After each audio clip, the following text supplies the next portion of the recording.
Last పాట తెలిసిపోండి.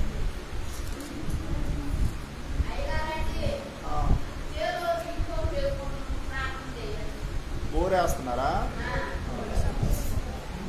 Amen.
దయచేసి అందరం నిలబడదామండి. పరిశుద్ధ బైబిల్ గ్రంథం నుండి ఈరోజు ఏర్పాటు చేయబడిన లేఖన భాగం నుండి దేవుని మాటలు చదువుకున్నాం. 119వ కీర్తన మొదటి నుండి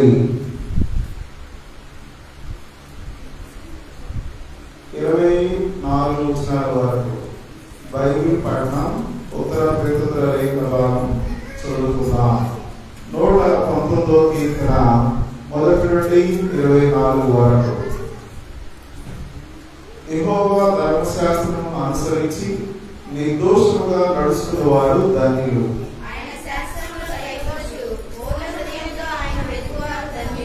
వారు ఆయన మార్గములు నడుచుకొనుచు ఏ పాపము చేయరు.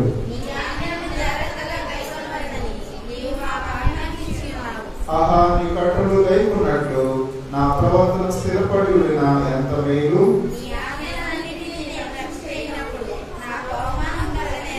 నీతి గల నీ న్యాయ విధులను నేను నేర్చుకున్నట్లు యథార్థ హృదయంతో నేను కృతజ్ఞతాస్తుతులు చెల్లించేదను. యవనస్తులు దేవుని చేత తమ నడత శుద్ధి పరుచుకొందురు. నీ వాక్యమును బట్టి దాని జాగ్రత్త చూసుకున్న చేతనే కదా.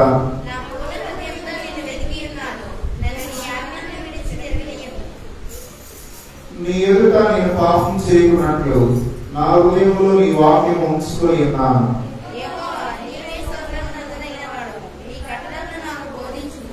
నీ నోట నీవు సెలవిచ్చిన న్యాయ విధులన్నిటినీ నా పెదవులతో వివరించేదను.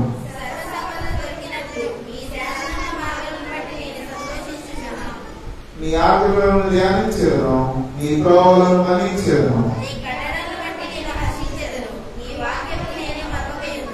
నీ సేవకుడైన నేను దొరికినట్లు నా ఎడల నీవు దయారసము చూపుము. నీ వాక్యమును బట్టి నేను నడుచుకుంటున్నాను.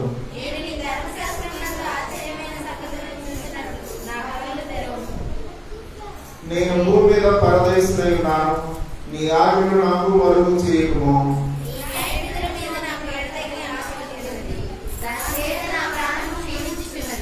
గరిష్ఠులు నువ్వు గదిస్తున్నావు.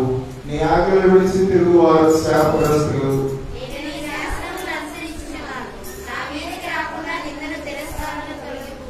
అధికారులు నాకు విరోధంగా సభ తీర్చి మాట్లాడుకుందరు. నీ సేవకుడు నీ కట్టడలు ధ్యానిస్తున్నాను. చివరొచ్చిన నీ శాసనము అది నాకు ఆలోచన ఉన్నది.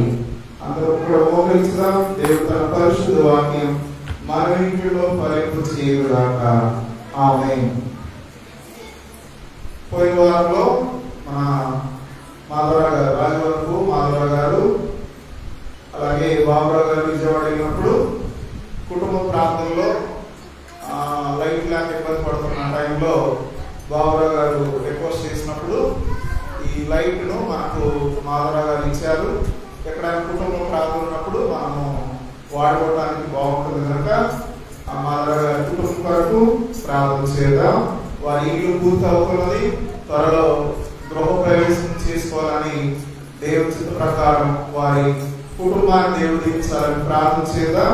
నాగరత్నం గారు ఒక బోర్వెల్ వేసుకోవాలని చూస్తున్నారు. వాటర్ బిగించుకొని ఆ బోర్వెల్ వరకు ప్రార్థన చేద్దాం. ఇంకా చెప్పండి, ఎవరి కోసం? వరం గారు. సరే, ప్రార్థన చేద్దాం. కళ్ళు మూసుకోనండి. ఈ గొప్ప మందిరంలో మన గ్రామంలో కట్టించిన సురేష్ బాబు గారు వారి ఫ్యామిలీ కొరకు ప్రార్థన చేద్దాం. అలాగే పెద్దల కొరకు ప్రార్థన చేద్దాం. వృద్ధుల కోసం ప్రార్థన చేద్దాం. వ్యవసాయ పనులు చేసుకుంటున్న బిడ్డల కొరకు మనము ప్రార్థన చేద్దాం. అలాగే చదువుతున్న ఎవరి బిడ్డల కొరకు వారి జ్ఞానం కొరకు ప్రార్థన చేద్దాం. కష్టార్జితం చేసుకుంటున్న బిడ్డల కొరకు మనం ప్రార్థన చేద్దాం. వ్యవసాయదారులు నీళ్లు లేక ఇబ్బంది పడుతున్నారు. దేవుడు మంచి వర్షాన్ని పంపించే విధంగా దేవుని సహాయం నిమిత్తం మనము ప్రార్థనలో జ్ఞాపకం చేసుకుందాం. దేవుడి ఇచ్చిన సమయం కొరకు దేవునికి వందనములు, కృతజ్ఞతాస్తుతులు చెల్లిస్తూ మనము ప్రార్థన చేద్దాం. హాస్టల్లో ఉండి చదువుతున్న బిడ్డల యొక్క జ్ఞానం కొరకు మనము ప్రార్థన చేద్దాం. అలాగే విజయకృష్ణ గారు వారి కుటుంబం కొరకు, అన్నమ్మ గారి ఆరోగ్యం కొరకు మనము ప్రార్థన చేద్దాం. పరిశుద్ధ ప్రేమ కలిగిన తండ్రి, ఈ శ్రేష్టమైన ఘనమైన నామమునికి వందనములు కృతజ్ఞతాస్తుతులు చెల్లిస్తున్నాం. నీ మందిర రావడంలో ఒక్క దినము గడుపుట 1000 దినముల కంటే శ్రేష్టమన్నారు. నీ మందిరంలో ప్రభు ఈ రీతిగా చేరిన బిడ్డల కొరకు ప్రార్థన చేస్తున్నాం. నాగరత్న గారు తండ్రి వారి పొలంలో ఒక బోర్వెల్ ఏర్పాటు చేసుకుండగా సహాయం చేశారు, మీకే స్తోత్రాలు. అలాగే మాధవ గారు కుటుంబం కొరకు ప్రార్థన చేస్తున్నాం. దేవుని మందిరంలో రాత్రి వేళ ప్రార్థన కూడికల్లో లైట్ లేక ఇబ్బంది పడుతున్న టైంలో ఒక మంచి వెలుగును లైట్ ఇచ్చారు, వారి కుటుంబాన్ని దీవించారు, మీకే స్తోత్రాలు. అలాగే ఈ గొప్ప మందిరం మా గ్రామంలో కట్టించిన సురేష్ బాబు గారు వారి కుటుంబం కొరకు ప్రార్థన చేస్తున్నాం. మంచి జ్ఞానము పిల్లలకు దయచేస్తున్నందుకు స్తోత్రాలు. ఇచ్చిన 3 కుమారుల కొరకు ప్రార్థన చేస్తున్నాం. కుమారులను దీవించండి, సహాయం చేస్తున్నందుకు స్తోత్రాలు. ప్రభు ఈ రోజు ఈ మందిరానికి వచ్చిన బిడ్డల కొరకు ప్రార్థన చేస్తున్నాం. గర్భిణీ స్త్రీల కొరకు ప్రార్థన చేస్తున్నాం. సంతానం లేక బాధపడుతున్న బిడ్డలు ఉన్నారు, వారి సహాయం చేస్తున్నందుకు స్తోత్రాలు. హాస్టల్ నుండి చదువుతున్న పిల్లలు ఉన్నారు, వారికి మీరు సహాయం చేస్తున్నందుకు స్తోత్రాలు. ఆశ్చర్యకరంగా మీకే స్తోత్రాలు. అద్భుతము చేసే దేవా మీకు కృతజ్ఞత వందనములు తెలియజేస్తున్నాం. ఈ ఉదయకాల సమయంలో పాడిన పాటల్లో సహాయం చేశారు. బక్కయ్య గారి కుమారుడు 15 నెలలు అవుతుంది. ఈ కుమారుని క్షేమంగా నడిపిస్తున్నందుకు స్తోత్రాలు. ఎక్కడ ఉన్నా ఏ స్థలంలో ఉన్నా క్షేమంగా నడిపిస్తున్నందుకు స్తోత్రాలు. కుమారుడిని దీవించండి. అలాగే వారిని బక్కయ్య గారికి ఇచ్చిన కుమార్తె నార్మల్ డెలివరీ అవ్వడానికి సహాయం చేశారు, మీకే స్తోత్రాలు. అలాగే ప్రతి బిడ్డ కొరకు మేము ప్రార్థన చేస్తుండగా సహాయం చేశారు, మీకే స్తోత్రాలు. ఉదయకాల సమయంలో పెద్దల కొరకు ప్రార్థన చేసినాం. వరమ్మ గారు కొంచెం బలహీనంగా ఉన్నారని చెప్పారు, వారి ఆరోగ్యం కొరకు ప్రార్థన చేస్తాం. అలాగే నానమ్మ గారు కంటి ఆపరేషన్ చేయించుకున్నారు, వారి మంచి నేత్రాలు దయచేశారు, మీకే స్తోత్రాలు. అలాగే ఇంకా ఎవరైనా బలహీనంగా బలపరచండి. డాక్టర్ సంతోషం గారి ఆరోగ్యం కొరకు పూర్తి స్వస్థత కొరకు ప్రార్థన చేస్తున్నాం. అద్భుతం చేసే దేవా మీకే వందనాలు. మరిసారి ఈ కుమార్తెను బలపరచండి, సహాయం చేశారు, మీకే స్తోత్రాలు. ఉదయకాల సమయంలో ఇంకా ఎవరైతే బెడ్ రెస్ట్ లో బలహీన స్థితిలో ఉంటున్నారో వారందరికీ ఆయుష్ ఆరోగ్యం దయచేస్తున్న స్తోత్రాలు. ఎవరి బిడ్డలు పరీక్షలు రాస్తుండగా పరీక్షలో సహాయం చేశారు, మీకే స్తోత్రాలు. ఇంజనీరింగ్ చదువుతున్న బిడ్డలు ఉన్నారు, MBBS చదువుతున్న బిడ్డలు ఉన్నారు, వారందరి కొరకు ప్రార్థన చేస్తున్నాం. ప్రసన్న కుమార్ గారు ఫ్యామిలీ కొరకు ప్రార్థన చేసినాం. రోగి కొరకు ప్రార్థన చేసినాం. ఫలో గారు ప్రార్థన చేసినాం. ప్రవీణ్ గారు మాస్టర్ గారు కొరకు ప్రార్థన చేసినాం. అవి ప్రీతం కొరకు ప్రార్థన చేసినాం.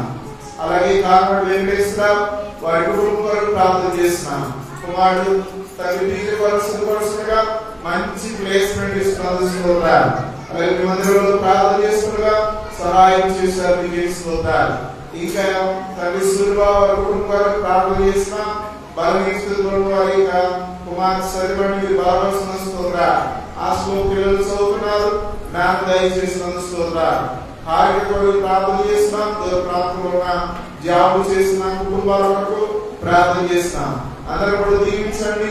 సకాలంలో మీ చిత్త ప్రకారం వర్షాన్ని పంపిస్తున్నందుకు స్తోత్రాలు.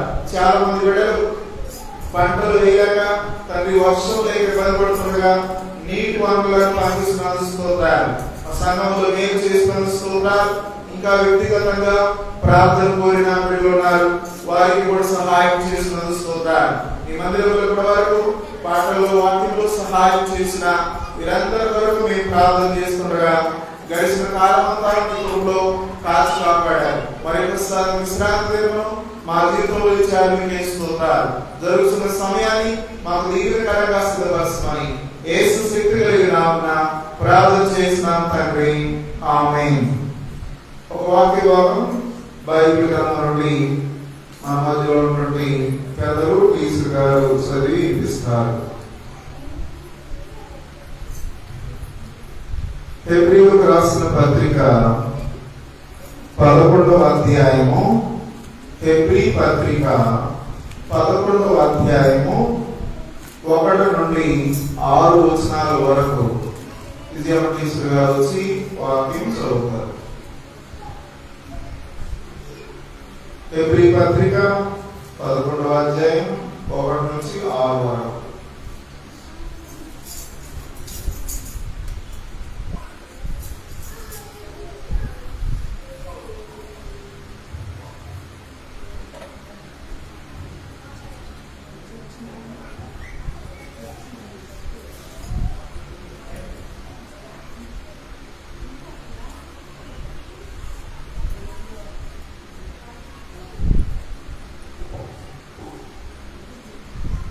హెబ్రీయులకు రాసిన 11వ అధ్యాయము.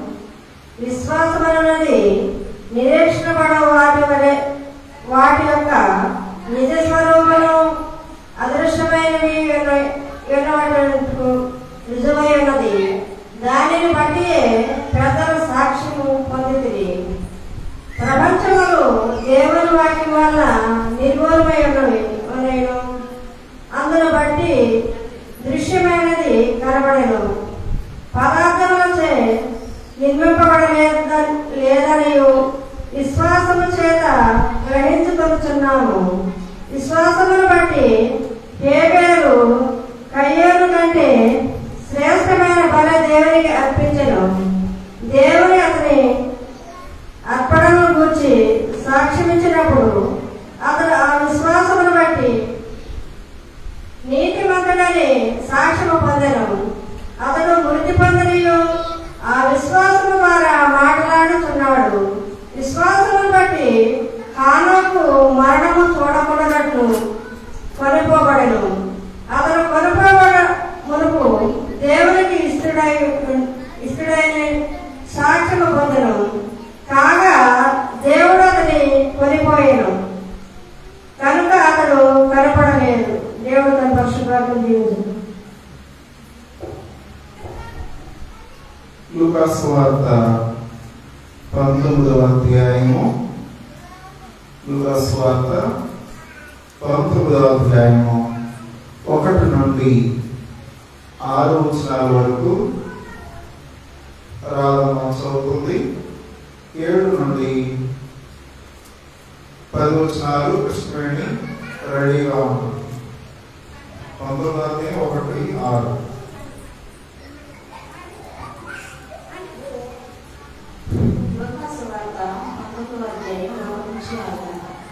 ఆయన సంచరించుచు యెరికో పట్టణంలో ప్రవేశించి దాని కూడా పోవచ్చుండెను.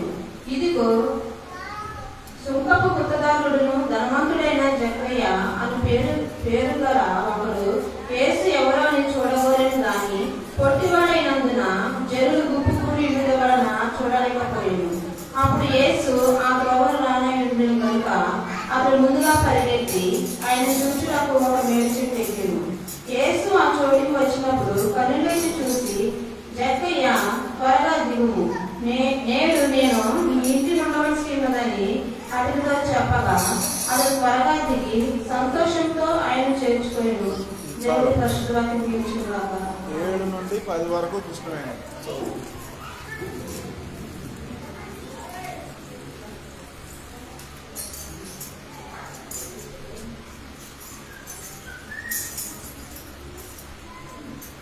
లూకా సువార్త 19వ అధ్యాయం 7వ వచనం నుంచి 10వ వచనాల వరకు. అందరూ అది చూచి ఈయన పాపి అయిన మనిషి వద్ద బస చేయ వెళ్ళాలని చాలా సనుకునేది. జక్కయ్య నిలవబడి, ఇదిగో ప్రభువా, నా ఆస్తుల సగం బేదకిస్తున్నాను. నేను ఎవరి యొద్ద నేను అన్యాయముగా దేనినైనా తీసుకొని ఎడల అతనికి 4 వంతులు మరలా చెల్లించునని ప్రభుతో చెప్పాను. అందుకు యేసు, ఇతరులను అబ్రహాము కుమారుడే, ఎందుకనగా నేడు ఈ ఇంటికి రక్షణ వచ్చి ఉన్నది. నశించిన దానిని వ్యక్తి రక్షించుటకు మనిషి కుమారుడు వచ్చినని అతనితో చెప్పాను.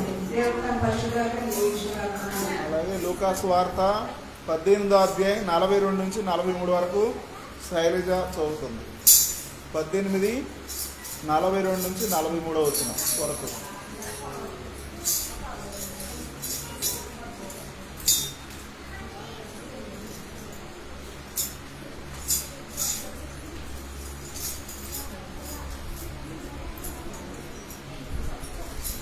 అధ్యాయం లూకా సువార్త 42, 43 వచనాలు. లూకా సువార్త 18వ అధ్యాయము 42, 43 వచనం. నీ విశ్వాసము నిన్ను స్వస్థపరచును వారితో చెప్పాను. వెంటనే వాడు చూపు నుండి దేవుని మహిమపరచు. ఆయనను వెంబడిను ప్రజలందరూ అతను చూసి దేవుని స్తోత్రం చేశారు. దేవుడి పరిశుద్ధ దేవుడించు. అందరూ కడుగుసుకున్నాం. మాస్టర్ గారు వచ్చి చిన్న ప్రార్థన చేస్తారు. వాక్యం కోసం సునీత పిల్లలు కడుగుసుకోండి.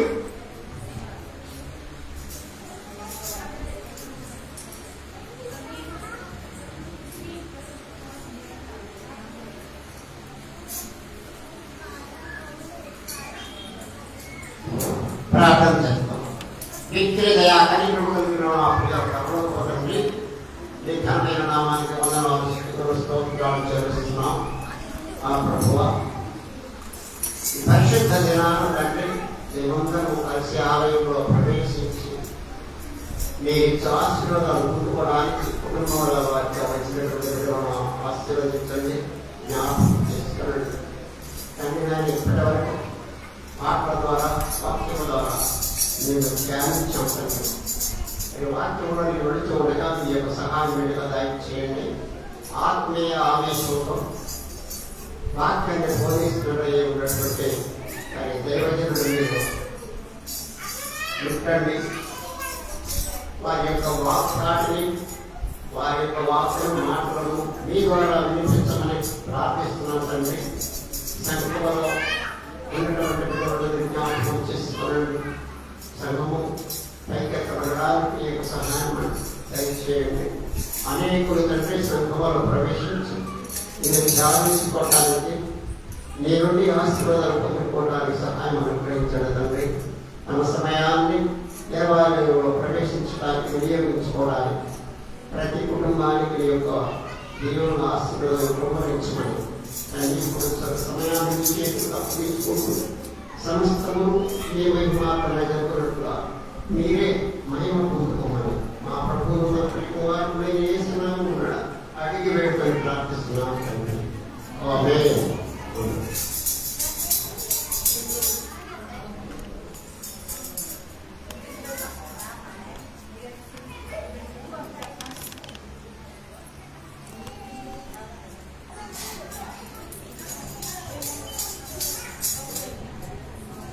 చేరవలసిన అందరికీ వందనాలండి.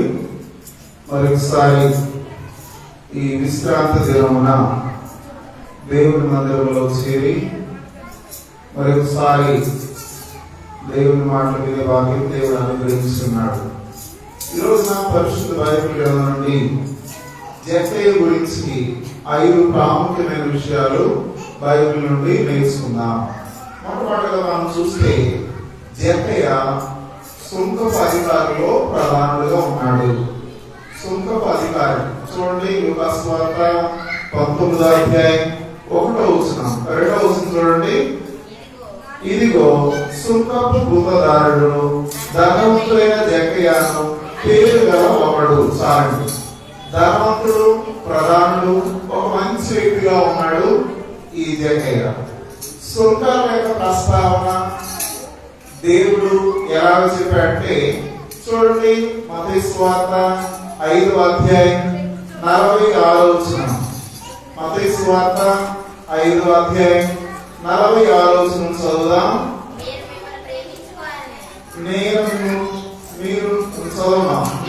మిమ్మల్ని ప్రేమించు వారిని ప్రేమించినట్లా మీకే ఫలం కలుగు.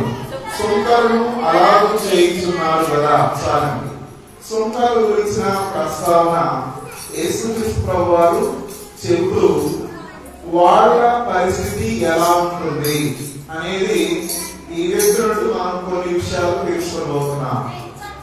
అందుకని 18వ అధ్యాయం లూకాసు వార్తలో సుంకరి గురించి అతడు ఎలాగా దేవుని విశ్వాసం కలిగి ఉన్నాడో యేసు ప్రభు వారు చెప్పిన్నారు. 18వ అధ్యాయం 11వ వచనం నుండి చూస్తే పశ్చాత్తాపపడ్డాడు ఒక సుంకరి. పరిసయ్యుడు పశ్చాత్తాపపడలేదు. దేవుని దగ్గరకు వచ్చి పాపాలు ఒప్పుకున్నాడు సుంకరి. తన నిజమైన జీవితాన్ని ప్రభువుకు అప్పగించుకున్నాడు ఈ వ్యక్తి. 18వ అధ్యాయం 11వ వచనం చూడండి. అయితే సుంకరి దూరంగా నిలుచుండి ఆకాశము కనుగొనను ధైర్యం చాలక రొమ్ము కొట్టుకొనుచు దేవా పాపినైన నన్ను కరుణించుమని చూడండి. ప్రభు దగ్గరికి మనం ఎలా వస్తున్నామో, ప్రభు మనల్ని ఎలాగా దీవించాలని చూస్తున్నాడంటే, ఇక్కడ పశ్చాత్తాపడిన వ్యక్తికి దేవుడు క్షమాపణ ఇచ్చాడు. ఈ వ్యక్తి ఒక మాట పలికాడు. యేసు ప్రభు వారు చెప్పిన మాట చూసి 14 చూడండి. ఇతని కంటే ఇతడు నీతిమంతుడుగా తీర్చబడి తన ఇంటికి వెళ్ళినని నీతో చెప్పుతున్నానని. చూడండి, తను తాను హెచ్చించుకున్నవాడు తగ్గింపబడును, తను తాను తగ్గించుకున్నవాడు హెచ్చింపబడునని చెప్పాడు. చూడండి, ఇక్కడ వాక్యం చూస్తే ఎలా తగ్గించుకున్నాడంటే, ఆకాశం వైపు కనుగొనకై ధైర్యం చాలక పాపిని ప్రభువా నన్ను క్షమించమని దేవుని సన్నిధిలో అడిగాడు. వెంటనే దేవుడు జవాబు ఇచ్చాడు. ఇక్కడ బైబిల్ గ్రంథంలో చూస్తే మొదటిగా జక్కయ్య అధికారంలో ప్రధానిగా ఉన్నాడు. ఆ వ్యక్తి ప్రభు దగ్గరకు వచ్చి పశ్చాత్తాపడినప్పుడు దేవుడు ఈ సుంకరి ప్రార్థన ఎలా ఆలకించాడో ఈ వ్యక్తిని కూడా అబ్రహాము వంశంలో, అబ్రహాము యొక్క కుటుంబంలో చేర్చబడటం మనం చూస్తాం. రెండవదిగా జక్కయ్య యేసును చూడాలని ఆశపడ్డాడు. ఎన్నోసార్లు చూస్తున్నాడు కానీ ఆ రోజే యేసయ్యను చూడాలని అనుకున్నాడు. 19వ అధ్యాయం లూకాసు వార్త 3వ వచనం చూడండి.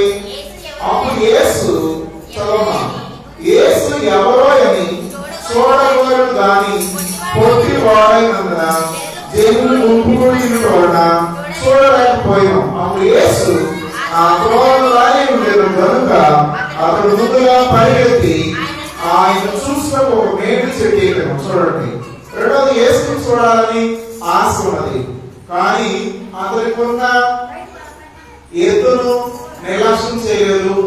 ఏం చేశాడంటే అధిగమించడానికి యేసయ్యను చూడడానికి ఇష్టపడ్డాడు. ఇక్కడ వాక్యంలో చూస్తే ఇర్మియా గ్రంథంలో ఒక మాట ఉన్నది. ఇర్మియా గ్రంథం 29వ అధ్యాయం, ఇర్మియా గ్రంథము 29వ అధ్యాయము 11వ వచనం చూడండి. మీరు నన్ను వెతికిన యెడల పూర్ణ మనసుతో నన్ను గూర్చి విచారణ చేయని యెడల మీరు నన్ను కనుగొందురు. చూడండి, ఇర్మియా గ్రంథంలో చెప్పిన మాట ఎలా వెతకాలి, ఎలా దేవుని కనుగొనాలి అని మనం చూస్తే ఇక్కడ యేసయ్యను వెతికాడు. వెంటనే యేసు ప్రభువారు అక్కడికే వచ్చి ఆయన చూడటం మనం చూస్తున్నాం. ద్వితీయోపదేశకాండ గ్రంథం మనం దేవుని ఎలా కనుగొంటామంటే 4వ అధ్యాయం ద్వితీయోపదేశకాండ గ్రంథం 29వ వచనం చూద్దాం. ద్వితీయోపదేశకాండ గ్రంథం అయితే అక్కడ నుండి మీరేడని యెహోవాను మీరు వెతికిన యెడల మీ పూర్ణ హృదయముతోనూ మీ పూర్ణ ఆత్మతోనూ వెతుకునప్పుడు ఆయన మీకు ప్రత్యక్షమగును. చూడండి, ఇక్కడ ఈ వ్యక్తి ఎలా వెతికాడంటే అక్కడ అనేక మంది జనులు ఉన్నారు, గుంపులుగా ఉన్నారు. అయినా సరే ఎత్తైన స్థలం చూసుకొని ఆ స్థలం నుండి ప్రభువుని వెతకడానికి ఇష్టపడ్డాడు, వెతికాడు. దేవుడు అక్కడ దొరికినట్టు మనం చూస్తాం. మత్తయి సువార్త ఎలా అంటే పూర్ణ మనసుతో వెతికాడు. మత్తయి సువార్త 7వ అధ్యాయం 7వ వచనం చూడండి. మత్తయి సువార్త అడుగుడి మీకు ఇవ్వబడును, వెతుకుడి మీకు దొరుకును. చాలండి, ఇక్కడ వెతికాడు, యేసయ్య దొరికినట్లు మనం చూస్తున్నాం.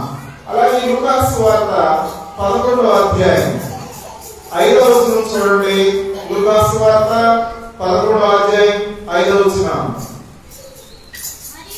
మరియు ఆయన వారితో చెప్పాను, మీలో ఎవరికైనా ఒక స్నేహితుడు ఉండగా అతడు అర్ధరాత్రి వేళ ఆ స్నేహితుని వద్దకు వెళ్ళి, స్నేహితుడా నాకు 3 రొట్టెలు బదులు నా స్నేహితుడు ప్రయాణం చేసి మార్గంలో ఆయనకు వచ్చినాడు, అతనికి పెట్టకు నా దగ్గర ఏం లేదని అతనితో చెప్పినప్పుడు అతడు లోపల ఉండి, నన్ను తొందర పెట్టవద్దు, తలుపు వేసుకున్నది, నా చిన్నపిల్లలు నాతో కూడా పండుకొని ఉన్నారు, నేను లేచి ఇయ్యనని చెప్పిన అతడు తన స్నేహితులైనందున లేచి ఇయ్యకపోయినను అతడు సిగ్గుమాలి మాటి అడుగుకోలేను, లేచి అతనికి కావలసినవి ఇచ్చు అని మీతో చెప్తున్నాను. అటువలే మీరు అడుగుడి మీకు ఇయ్యబడును, వేలుడి మీకు దొరుకును, తట్టుడి మీకు ఇవ్వబడును. సార్ ఇక్కడ వాక్యం చూస్తే ఈ వ్యక్తి కూడా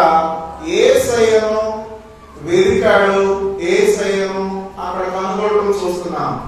ఎలా వెదికాడంటే 18వ అధ్యాయం లూకాసు సువార్త 1వ వచనం చూడండి. వారు విసుగగా నిత్యం ప్రార్థన చేయుచుండగా ఆయన వారితో ఉపమానం చెప్పాడు. ఎలా అంటే ఆయనలో విశ్వాస లేకుండా ప్రయాసతో ప్రభువును వెతికాడు. వెతికినప్పుడు అతన్ని కనుగొనడం మనం చూస్తున్నాం.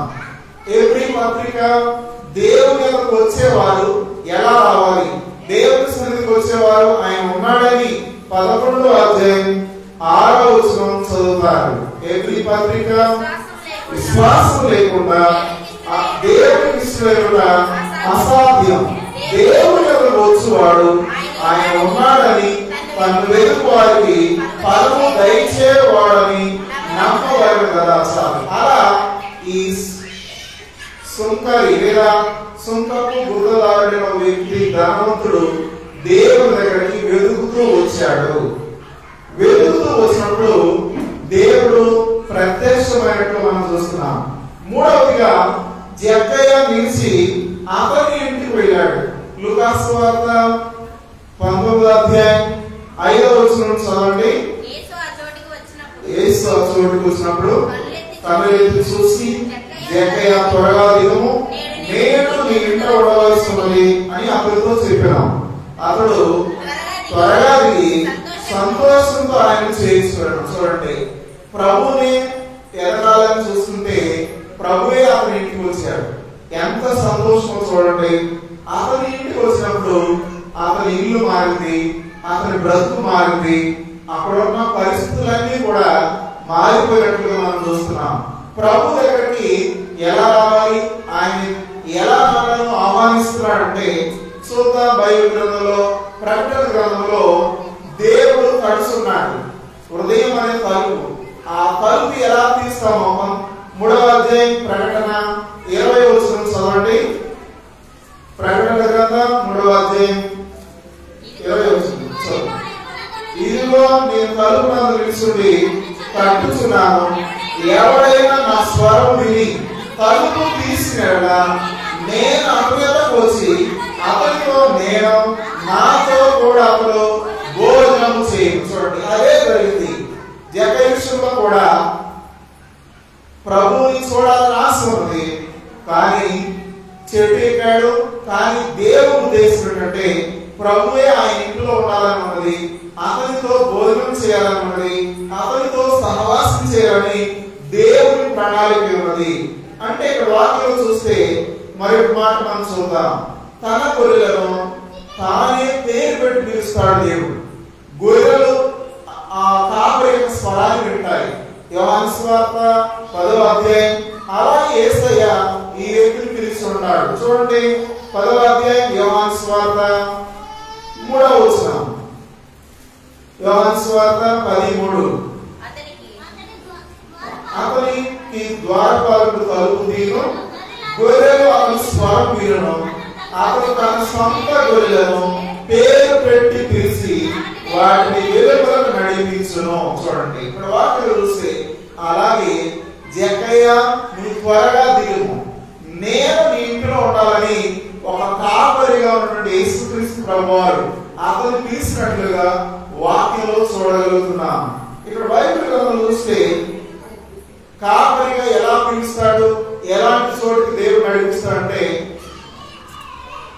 కీర్తనల గ్రంథం 23వ కీర్తన, కీర్తనల గ్రంథం 23వ కీర్తన 1-2 వచనాలు. ఎక్కడికి దేవుడు యెహోవా నా కాపరి, నాకు లేమి కలగదు, పచ్చిక గల చోట్లలో ఆయన నన్ను పరుడ చేయించున్నాడు, శాంతికరమైన జలముల యొద్ద నన్ను నడిపించున్నాడు, నా ప్రాణములకు ఆయన శాంతించున్నాడు. చాలండి. వాటిని చూస్తే ఆ విధంగా ఒక కాపరిగా ఉన్నటువంటి యేసుక్రీస్తు ప్రభువారు ఆయన పిలిచినట్లుగా వాక్యంలో చూడగలుగుతున్నాం. 4వదిగా జక్కయ్య నిజమైన పశ్చాత్తాపం కలిగి ఉన్నాడు.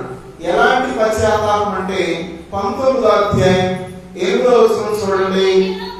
అతడు నిలబడి, ఇదిగో ప్రభువా, నా ఆస్తిలో సగం భేదం ఇస్తున్నాను, నేను ఎవరి యొక్క అన్యాయముగా దేనినైనా తీసుకుని అతనికి 4 వంతులు మరలా చెల్లించుదని ప్రభుతో చెప్పాను. చూడండి, ఈ మాటలు ఆయన పలకడం కాదు. పాత నిబంధన గ్రంథంలో ముందుగా దేవుడు చెప్పాడు. ధర్మశాస్త్రంలో మోషే గారి ద్వారా, ద్వితీయోపదేశ కాండంలో, నిర్మాకాండం, యెహోషువ, ఈ 5 కాండాలు కూడా ప్రభు వారు చెప్పారు. అన్యాయంగా ఏదైనా తీసుకుంటే దానికి 4 రెట్లు తిరిగి ఇవ్వాలని ధర్మశాస్త్రం దేవుడు చెప్పాడు. ఆ మాటను ఈ వ్యక్తి పాటిస్తున్నాడు. ఇప్పుడు ఆ మాట చదువుదా. నిర్మాకాండ గ్రంథం 22వ అధ్యాయం, నిర్మాకాండ గ్రంథం 22వ అధ్యాయం 1వ వచనం చూడండి. ఒకడు ఎద్దునైనను గొర్రెనైనను దొంగిలించి దాని అమ్మినను చంపినను ఆ ఎద్దుకు ప్రతిగా 5 ఎద్దులను, ఆ గొర్రెకు ప్రతిగా 4 గొర్రెలను ఇయ్యవలెను. చాలు. ఇది దేవుని వాక్యం. ఈ వాక్యానికి ఇక్కడ బైబిల్ గ్రంథం చూస్తే 4 రెట్లుగా ఎలా చెల్లించాలంటే ఇక్కడ మనం చూసాం. నిర్మాకాండం 20వ అధ్యాయం 15వ వచనం చూడండి. దొంగిలకూడదు. చాలండి. అంటే ఈ మాట అతని ఉదయంలో పని చేసి ఉండవచ్చు. 2వ సమూయేలు గ్రంథం 12వ అధ్యాయం 6వ వచనం. 2వ సమూయేలు గ్రంథం 12వ అధ్యాయం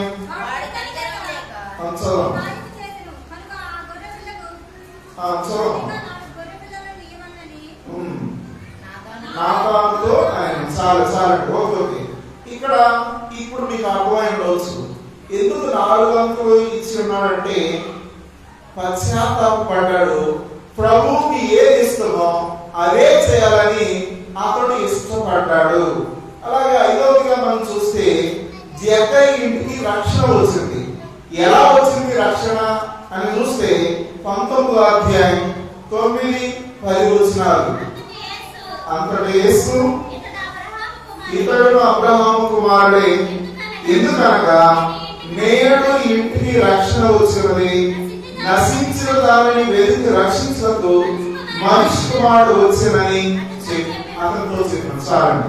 ఇక్కడ ఒక పాపిగా ఉన్నాడు, పరిశుద్ధుడిగా ఎలా మారాడు, లేదా పనులు వసూలు చేసే వ్యక్తి దేవుడితో సహవాసం కలిగి ఉన్నాడు. ఇది ఎలా సాధ్యం అని చూస్తే యేసు ప్రభువారు ఎందుకు వచ్చాడు, ఎందుకు ఈ లోకానికి వచ్చారు ప్రభువారు, లేదా 12 గంటల టైంలో సమరయ స్త్రీ దగ్గరికి ప్రభు ఎందుకు వెళ్ళాడు, ఎందుకు ఆమెతో మాట్లాడాడు, ఇక్కడ ఈ టైంలో కూడా జక్కయ్య ఇంటికి ఎందుకు వెళ్ళాడంటే చూడండి, వాక్యం చూద్దాం. యోహాను సువార్త 3వ అధ్యాయం యేసు ప్రభువారు ఎందుకు వచ్చారంటే 3వ అధ్యాయం 17వ వచనం చూడండి. యోహాను సువార్త 3:17 చదవండి. రక్షణ పొందుటకే కానీ లోకమునకు తీర్పు తీర్చుటకు దేవుడు ఆయన లోకంలోకి పంపలేదు. చాలండి. ఇక్కడ లోకం తన కుమారుని ద్వారా అనగా యేసుక్రీస్తు ప్రభువారి ద్వారా రక్షణ పొందడానికి దేవుడు యెహోవా దేవుడు ఈ లోకానికి పంపించినట్లుగా వాక్యం చూస్తున్నాం. పంపించాడు కనుక ఆ వ్యక్తిని రక్షణ పొందినటువంటి కుటుంబంలో దేవుడు చేర్చాడు. అంటే అబ్రహాం యొక్క కుమారుడిగా ఇక్కడ చెప్పబడటం మనం చూస్తున్నాం. ఇక్కడ బైబిల్ యేసు ప్రభువారు అసలు ఎందుకు వచ్చారు? మొదటి తిమోతి పత్రిక 1వ అధ్యాయం 15వ వచనం చదువుదాం. మొదటి తిమోతి పత్రిక 1వ అధ్యాయం 15వ వచనం. పాపులను రక్షించుటకు క్రీస్తు యేసు లోకమునకు వచ్చినని వాక్యం నమ్మదగినది, పూర్ణాంగీకారమునకు యోగ్యమై ఉన్నది. అట్టి వారిలో నేను ప్రధానమును. చూడండి, వాక్యం చూస్తే యేసు ప్రభువు ఎందుకు వచ్చారంటే పాపులను రక్షించడానికి, పరిశుద్ధులుగా చేయడానికి, నీతిమంతులుగా చేయడానికి దేవుడు లోకానికి వచ్చాడు. ఇంకా బైబిల్ గ్రంథం చూస్తే ప్రారంభంలో మనం చూస్తాం. మత్తయి సువార్త 1వ అధ్యాయం 21వ వచనంలో చూస్తే యేసయ్య ఎందుకు వచ్చాడో ఒక వాక్యం చదువుదాం. తన ప్రజలను వారి పాపం నుండి ఆయనే రక్షించును గనుక, చాలండి, రక్షించడానికి యేసయ్య ఈ లోకానికి వచ్చాడు. ఇక్కడ వాక్యంలో చూసినట్లయితే 9వ అధ్యాయం మత్తయి సువార్త 13వ వచనం చూద్దామండి. మత్తయి సువార్త 9వ అధ్యాయం 13వ వచనం. నేను పాపులను పిలవచ్చును కానీ నీతిమంతులను పిలవరాలేదు. చాలండి, ఇక్కడ పాపైన ఇంటి వద్ద ఇతడు బస చేయ వెళ్తున్నాడని చాలా మంది అనుకున్నారు. కానీ పాపిగా ఉన్నాడు. ఇప్పుడు రక్షణ పొందిన కుటుంబంలో చేర్చబడ్డాడు. యోహాను సువార్త 6వ అధ్యాయం 51వ వచనం చూద్దామండి. యోహాను సువార్త 6వ అధ్యాయం 51వ వచనం. ఎవడైనా ఆహారం భుజించితే వాడెల్లప్పుడూ జీవించును. మరియు నేను ఇచ్చు ఆహారము లోకమునకు జీవము కొరకైన నా శరీరం. చాలండి, ప్రభువును ఆయన జ్ఞాపకం చేసుకున్నాడు కనుక ప్రభు కుటుంబంలో లేదా అబ్రహాం యొక్క కుటుంబంలో చేర్చబడటం మనం చూస్తాం. రోమపత్రిక 5వ అధ్యాయం 6వ వచనం చూడండి. 5వ అధ్యాయం 6వ వచనం. ఏలయనగా చూడండి, మనం ఇంకా బలహీనమై ఉండగా క్రీస్తు యుద్ధకాలమున భక్తిహీనుల కొరకు చనిపోయాం. చాలండి, ఎలాగా ఆ వ్యక్తి రక్షించబడ్డాడంటే ప్రభు చేసిన త్యాగాన్ని బట్టి, ఆయన చేసిన